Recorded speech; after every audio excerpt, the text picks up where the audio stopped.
हळदी स्पेशल भाग 1. आज सकाळी सगळ्यांच्या चेहऱ्यावर एक वेगळीच रौनक दिसत होती. त्याचं कारण होतं कालची मेहंदी. ती मेहंदी जी सगळ्यांच्या हातांवर खुलून आली होती. सगळ्या बायकांना या गोष्टीचा आनंद होता की त्यांचे नवरे त्यांना खूप प्रेम करतात, कारण त्यांच्या हातांवरील मेहंदी इतकी खुलली होती. तर पुरुषांनाही आनंद होता की त्यांची बायको खुश आहे, नाहीतर आज त्यांचं काय झालं असतं हे देवही सांगू शकला नसता. असो, आजच्या हळदीच्या फंक्शनच्या तयारीत सगळे व्यस्त होते. आज विपुल आणि अनन्याला त्यांच्या स्वतःच्या घरी हळदी लावली जाणार होती, कारण आजपासून लग्न होईपर्यंत ते एकमेकांना भेटू शकणार नव्हते. आज अनन्यानं पिवळ्या रंगाची साडी घातली होती, सोबत फुलांची ज्वेलरी, ज्यात ती खूपच सुंदर दिसत होती. अनन्यासोबत गौरी लोकांनाही पिवळ्या रंगाचा घागरा चोळी घातला होता, सोबत फुलांची ज्वेलरी. त्या चौघींनी अनन्याला घेऊन आल्या जिथे तिला हळदी लावायची होती. मुलींना तिथे पाहून मुलांनी आपलं मन आवरलं. अनन्याला बसवून झाल्यावर त्या सगळ्या विशाल लोकांकडे गेल्या, जिथे ते सगळे बसलेले होते. सगळे एकमेकांच्या सौंदर्याची आणि तयारीची प्रशंसा करत गप्पा मारत होते. इतक्यात एक आवाज आला, हॅलो रुद्र. तो आवाज ऐकताच रुद्रसोबत सगळेच मागे वळले, आणि मग त्यांच्या डोळ्यांनी जणू विश्वासच ठेवला नाही, कारण रुद्रच्या मागे एक मुलगी धावत येऊन त्याच्या गळ्यात शिरली. सगळ्यांनाच आश्चर्य वाटलं की ही कोण आहे जी रुद्रच्या गळ्यात शिरली. ती मुलगी रुद्रपासून दूर होत म्हणाली, थँक्स रुद्र, तुझ्या बहिणीच्या लग्नाला बोलावल्याबद्दल. असं म्हणून तिनं रुद्रच्या गालावर किस केलं. हे पाहून तिथले सगळे काही सेकंदांसाठी जणू बर्फासारखे गोठले. मग त्यांना लगेच गौरीची आठवण झाली आणि सगळ्यांचे डोळे एकदम गौरीकडे वळले. तिथे गौरीच्या चेहऱ्यावर जळफळाट आणि राग स्पष्ट दिसत होता. सगळ्यांनी ते जाणवलं. तेवढ्यात रुद्र बोलला, थँक्स फॉर कमिंग. हे बोलून तो कबीर लोकांकडे वळला आणि म्हणाला, meet my cousin Kabir and friends. आणि ही आहे अनिता, माझ्या बिझनेस पार्टनर खन्नासाहेबांची मुलगी. सगळ्यांनी अनिताला हॅलो केलं. कबीरनं तिच्याशी हात मिळवत म्हणाला, सॉरी, मी तुला ओळखलं नाही. अनितानं हसून उत्तर दिलं, मी पण रुद्रला कालच भेटले. त्यानं सांगितलं की तू लग्नाच्या तयारीत बिझी आहेस. काही हरकत नाही. आता तर बाबांचा बिझनेस मीच सांभाळणार आहे. भेटणं होतच राहील. असं म्हणून अनितानं कबीरलाही मिठी मारली. कबीर आणि अनिता हसत गप्पा मारताना पाहून सगळ्यांनी लगेच प्रियांकेकडे पाहिलं. प्रियांकेच्याही चेहऱ्यावरचे हावभाव बदलले होते. सगळ्यांच्या मनात एकच विचार आला, आज या दोघांची खैर नाही, आता देवच वाचवू त्यांना. तोपर्यंत गौरी रागात तिथून उठून गेली. रुद्रला कळेना ती अचानक का गेली. गौरी रागात गेली ते पाहून समीर रुद्रजवळ येऊन म्हणाला, बेटा, थोडं जास्तच गळाभेट झाली नाही का? आणि वर गालावर पप्पी सप्पी पण. आता गौरी तुझी आरती काढेल काय? जा समजव तिला, नाहीतर तुझं प्रेम उमळण्याआधीच कोमेजून जाईल. समीरचा बोलणं ऐकून रुद्र त्याच्याकडे रागानं पाहू लागला. समीरनं कपाळावर हात मारत म्हटलं, देवा, प्रेम त्यांनाच का होतं ज्यानं प्रेमाचा प पण समजत नाही, आणि त्रास मात्र आमच्यासारख्यांना होतो. रुद्रनं गौरीकडे जाण्याचा निर्णय घेतला. त्याला जाताना पाहून सगळ्यांनी समीरला इशारा शाबासकी दिली. इकडे गौरी रागात पुटपुटत होती, माझ्यासमोर तर कायम रागानं तोंड वाकडं करून बसतो, आणि त्या अनितासोबत तर हसून हसून गळाभेट करतो, किसही घेतो. स्वतःला काय समजतो हा आकडू सडू. तेवढ्यात मागून आवाज आला, ओ हो, माझी इतकी तारीफ कसल्या आनंदात चालली आहे. गौरीनं मागे वळून पाहिलं तर रुद्र तिच्या मागे उभा होता. तिला वाटलं, अरे देवा, मी जे बोलले ते रुद्रनं ऐकलं तर. तू पण ना गौरी, बोलण्याआधी मागं पुढे एकदा तरी पाहायला हवं होतंस. रुद्र तिच्याजवळ येऊन म्हणाला, मी काही विचारलं आहे, उत्तर देशील का? रुद्र इतक्या जवळ येऊन उभा आहे हे पाहून गौरी 2 पावलं मागे सरकत म्हणाली, मला तुमच्याशी काही बोलायचं नाही आणि तुमच्या कुठल्याही प्रश्नाचं उत्तर द्यायचं नाही. असं म्हणून गौरी तिथून जायला निघाली, पण रुद्रनं तिच्या कमरेला धरून आपल्याकडे खेचलं. इतकं पटकन आणि अचानक झालं की गौरीचे दोन्ही हात रुद्रच्या गळ्याभोवती गेले. स्वतःला रुद्रच्या इतक्या जवळ पाहून ती दूर जायला लागली, पण रुद्रनं अजून घट्ट जवळ खेचलं. दोघेही एकमेकांच्या श्वासांचा स्पर्श अनुभवत होते. धडधड वाढून गेली होती. जणू दोघेही भान हरपणार इतक्या जवळ आले होते. गौरीनं स्वतःला सोडवत म्हटलं, रुद्र, आम्हाला जाऊ द्या. रुद्र म्हणाला, का? जर जायचंच होतं तर तिथून उठून का आलीस? हे ऐकताच गौरीला अनिता आणि तिच्या हरकती आठवल्या. ती थोड्या रागानं म्हणाली, जा, तिला गळा भेट दे, तुझ्या पार्टनर अनिताला. रुद्र उत्तरला, एक्सक्यूज मी, ती माझी पार्टनर नाही, बिझनेस पार्टनरची मुलगी आहे. आणि हो, ती माझ्या गळ्यात आली होती, पण मी तर तुझ्या गळ्यात आहे. हे ऐकताच गौरीनं पाहिलं की तिचे हात रुद्रच्या गळ्याभोवती आहेत आणि रुद्रनं तिच्या कमरेला धरला आहे. ती सुटताना म्हणाली, जर ती बिझनेस पार्टनरची मुलगीच असती तर तुला असं किस केलं असतं का? हे ऐकून रुद्रच्या चेहऱ्यावर स्मित आलं. त्यानं लगेच गौरीच्या गालावर किस करत म्हटलं, आता झालं का बरं? की अजून कुठे करू? हे पाहून गौरीचे डोळे मोठे झाले. ती रुद्रकडे एकटक पाहत राहिली. तिचं मन धडधडत होतं, जणू बुलेट ट्रेनपेक्षा जास्त वेगानं. रुद्रनाही तिची अवस्था जाणवत होती, कारण त्याच्या मनातही तसाच भाव होता. तोपर्यंत रुद्रची पकड थोडी सैल झाली. गौरी तिथून पळून जायला निघाली होती, पण अचानकच रुद्रनं तिचा हात धरून म्हटलं, गौरी, आता नाही. रुद्रच्या अचानक केस करण्यावर गौरी पूर्णपणे अस्वस्थ झाली होती. तिचं मन आता बेकाबू झालं होतं. ती फक्त रुद्रपासून दूर जावं असंच तिला वाटत होतं. तसंच रुद्रचीही अवस्था तशीच झाली होती. तो सुद्धा आता पूर्णपणे आउट ऑफ कंट्रोल होत चालला होता. तेवढ्यात त्याची पकड गौरीवरून सैल झाली आणि त्याचा अंदाज घेत गौरीने त्याच्या मिठीतून स्वतःला सोडवत 2 पावलं पुढे टाकलीच होती की मागूनच रुद्रने तिचा मनगट धरून तिला थांबवलं.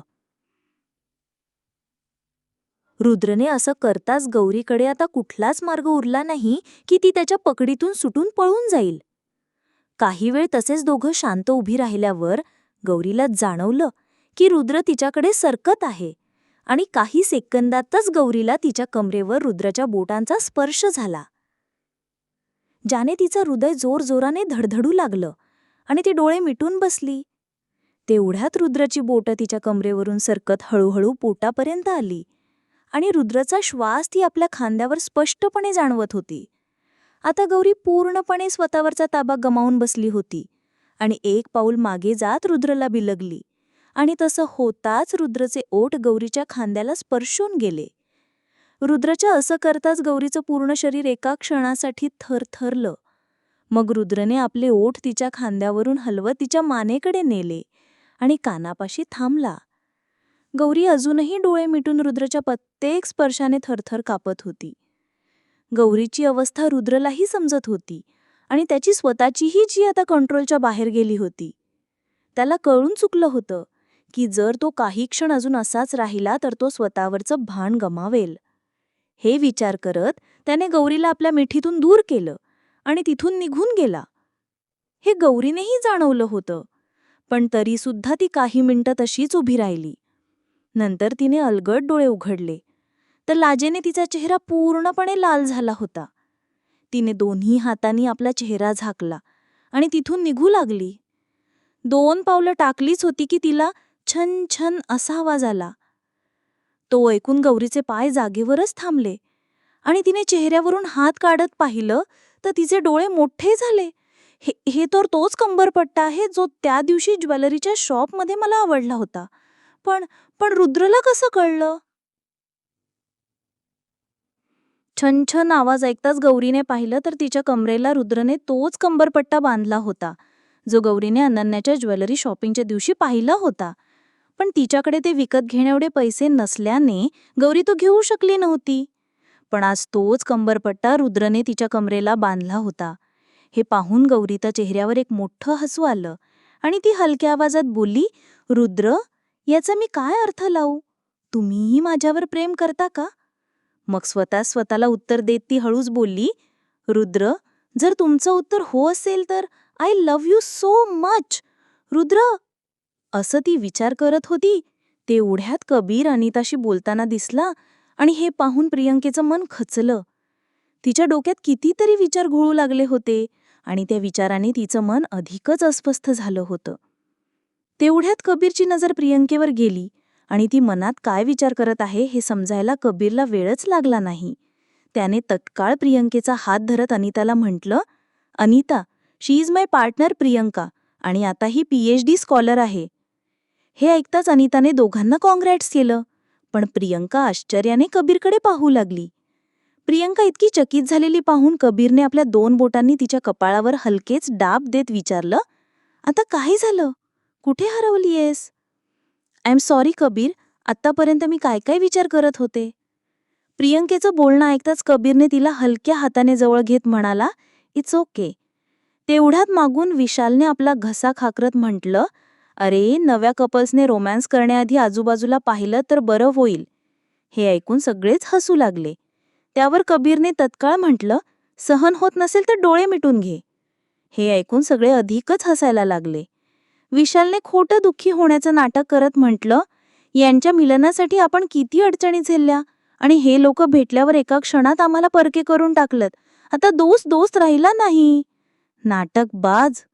कबीरचं असं म्हणण्यास ऐकता सगळे पुन्हा हसायला लागले.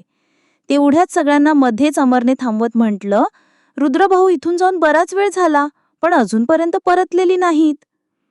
अमरचं बोलणं ऐकताच सगळ्यांनी त्याच्या बोलण्यावर लक्ष देत म्हटलं, बोललास ते खले, पण रुद्रभाऊंसोबत गौरी सुद्धा अजूनपर्यंत गायब आहे.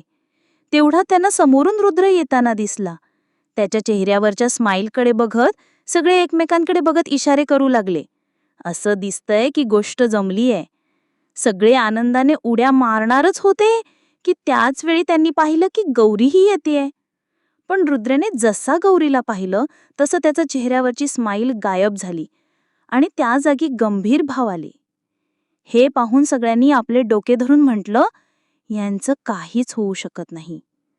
पण सगळे या गोष्टीपासून अनभिज्ञ होते की काही वेळापूर्वी यांच्यामध्ये काय घडलं होतं. अचानकच गौरीला पाहताच रुद्रच्या चेहऱ्यावरची स्माईल बदलून एकदम गंभीर लोकाला होता. हे पाहून त्याचे सगळे मित्र गोंधळले की अखेर या दोघांमध्ये चाललंय तरी काय. तेवढ्यात विशाल चिडतच म्हणाला, अरे यांच्या जागी दुसरं कुठलं कपल असतं तर केव्हाच भेटून सुटले असते आणि आत्तापर्यंत त्यांना मुलं सुद्धा झाली असती. पण इथे या दोघांनी तर डोकंच फिरून टाकलंय. तेवढ्यात गौरीनंही रुद्रच्या चेहऱ्यावरील बदलते भाव टिपले. तिनं दुरूनच रुद्रकडे एक स्माईल दिली. ते पाहून रुद्र विचारात पडला. गौरी, नेमकं काय हवंय तुला? मी दिलेला कमरपट्टा काढून टाकला आणि आता मला पाहून हसतीये. तिच्या मनात चालले तरी काय? बघा आता, आमच्या रुद्रभाऊंचा चेहरा गंभीर झाला होता, कारण गौरीनं त्याने दिलेला कमरपट्टा काढून टाकला होता. तेवढ्यात रुद्रचे भाऊ पाहून गौरीने त्याला एक मेसेज पाठवला आणि इशाऱ्याने वाचायला सांगितलं. जसा रुद्रनं तो मेसेज वाचला, सॉरी रुद्र, तुमच्याकडून मिळालेला कमरपट्टा मला खूप आवडला, पण मला तो एका खास क्षणी घालायचा आहे. प्लीज नाराज होऊ नका. हा मेसेज वाचताच रुद्रनं तिच्याकडे पाहिलं तर थक्कच झाला, कारण त्यानं पाहिलं की गौरीनं दोन्ही कान पकडून सॉरी म्हणत होती. ते पाहून रुद्रच्या चेहऱ्यावर पुन्हा स्माईल आली. तेवढ्यात अनन्यालाही हळद लागायला सुरुवात झाली. सगळेजण एकामागून एक जाऊन तिला हळद लागत होते. आज अनन्याही खूप आनंदात होती, कारण आजच्या दिवसानंतर ती कायमची विपुलची होणार होती. तिच्या चेहऱ्यावरील रंगतच सांगत होती की आज ती किती आनंदी आहे. हल्दी झाल्यानंतर सगळ्यांनी अनन्यासोबत भरपूर फोटो काढले. तेवढ्यात काही बायका हल्दीची होळी खेळायला लागल्या. असं मानलं जातं की हे शुभ असतं. विशाल, कबीर वगैरे मुलांनी जेव्हा पाहिलं तेव्हा त्यांनाही मजा यायला लागली. त्यांना यात शुभ असो वा केवळ एक रीत असो, काही फरक पडत नव्हता. त्यांनीही हल्दी घेऊन एकमेकांवर लावायला सुरुवात केली. तेवढ्यात गौरीनं पाहिलं की रुद्र सगळ्यांपासून दूर उभा राहून फक्त लोकांना हल्दी खेळताना बघत होता. हे पाहून ती काही विचारात पडली आणि तिच्या चेहऱ्यावर मोठी स्माईल आली. तिनं आपल्या हातात हल्दी घेतली आणि रुद्रकडे गेली. रुद्र अजूनही लोकांना बघण्यात मग्न होता. गौरी लगेचच पंजावर उभी राहून त्याच्या गालावर हल्दी लावून हसतच तिथून पळ काढला. अचानक झालेल्या या हल्ल्याने रुद्र थोडा दचकला, पण लगेचच त्यानं पाहिलं की गौरीनं त्याच्या गालावर हल्दी लावून पळ काढला आहे. मग तोही तिच्या मागे धावला आणि बाजूला ठेवलेल्या हल्दीत आपले दोन्ही हात बुचकळून तिच्या मागे गेला. रुद्रला आपल्या मागे येताना पाहून गौरी सगळ्यांच्या मध्ये इकडून तिकडे पळू लागली. त्यामुळे रुद्रला थोडा अवघड जात होतं, पण अचानकच गौरीचा हात त्याच्या हाताला लागला आणि त्यानं जोरात तिला आपल्याजवळ ओढलं. गौरी थेट त्याच्या छातीवर येऊन धडकणार होती, पण तिनं दोन्ही हात रुद्रच्या छातीवर ठेवले.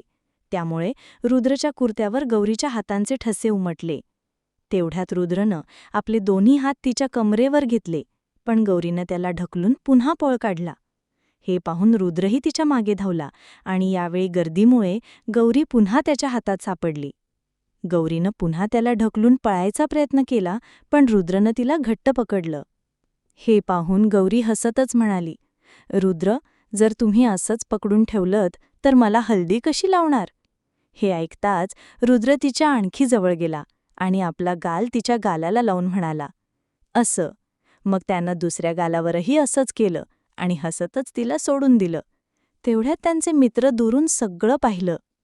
गौरीनं पंजावर उभी राहून रुद्रला हल्दी लावण्यापासून ते रुद्रनं तिच्या गालाला गाल लावून हल्दी करणं, हे सगळं त्यांनी डोळ्यांनी पाहिलं.